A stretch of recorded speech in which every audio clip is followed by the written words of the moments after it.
thank you, Dominic, for joining us today. This is a very big week for you and for the NFL Players Association with the transition to a bunch of new leaders that are becoming on board. But you're transitioning from the president of the NFL Players Association.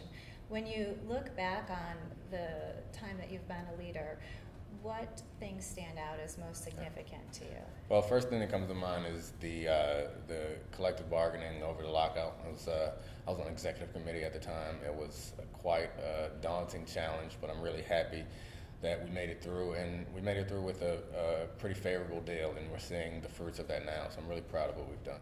I think that we made some great advancements in the off-season in player safety and work conditions, with reducing it to only 14 padded practice during the season, no two-a-days during the off-season. All those things are great gains for our players. We also improved the benefits for former players, and a little icing on the cake is the salary cap big jump, and also not just the cap, the amount of money spent. I think we may have set some records with the amount of money spent in free agency this year, and the amount of which was guaranteed. So I'm really proud of just all around the total deal, top to bottom, is something I'm proud that I had a part in negotiating. You don't have your purple tie on today. You got a good memory, yeah.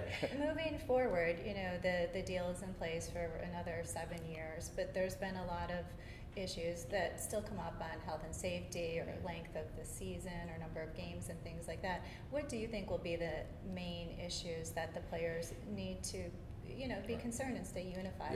Yeah, I think that all the issues that you named, health and safety is the biggest one, because there's so many unanswered questions. We're working towards getting some answers for those questions with the research that we're doing in conjunction with the Harvard Medical School. We need to get answers to those questions, and our players need to continue to push at that, because if you entering the game now, I think you have more information than you did a few years ago, but we need to have answers to those questions so that we can assure our players that after they're done playing, they'll be able to live healthy and happy, productive lives going forward. I think the lockout was a big call to players that they needed to watch out for themselves and to be aware of what was going on in the business of football.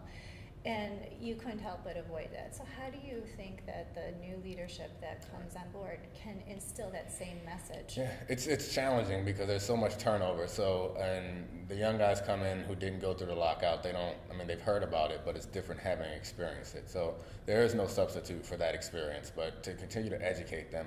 I think we also were faced with some similar challenges. We weren't around for the Reggie White or the Free McNeil case and those things, but we were told about them. And obviously we didn't have the same experience that they had, but being able to understand what they went through and keeping that connection with the former players was important to me, and it should be important to this organization and whoever takes over leadership going forward. It should be important to instill that going forward. So what are some of the things that you plan on doing? I know you're at Harvard, you know, getting your MBA, and what are some of the things that are still on your bucket list? So I'm really excited about this transition. I was fortunate enough to have that experience. It's one of the great things about being a leader on the Players Association is it's really well respected. So I got into a great business school largely because of my experience as president of the Players Association. And so I'm doing my best to find a way to leverage the relationships and the experiences that I've had in the NFL with the new relationships and experiences that I'm having in this kind of elite business school community. So I've been advising startups and doing those sorts of things and making relationship connections. So I'd like to maybe try to build a career around doing those sorts of things. So it's been fun and successful. I've been able to provide quite a bit of value to the organizations that I've worked with so far, and I just want to continue to do that. Well, thank you. We look forward to hearing more about what you do with the startups and next cancer cure or whatever comes about. So thank you so much.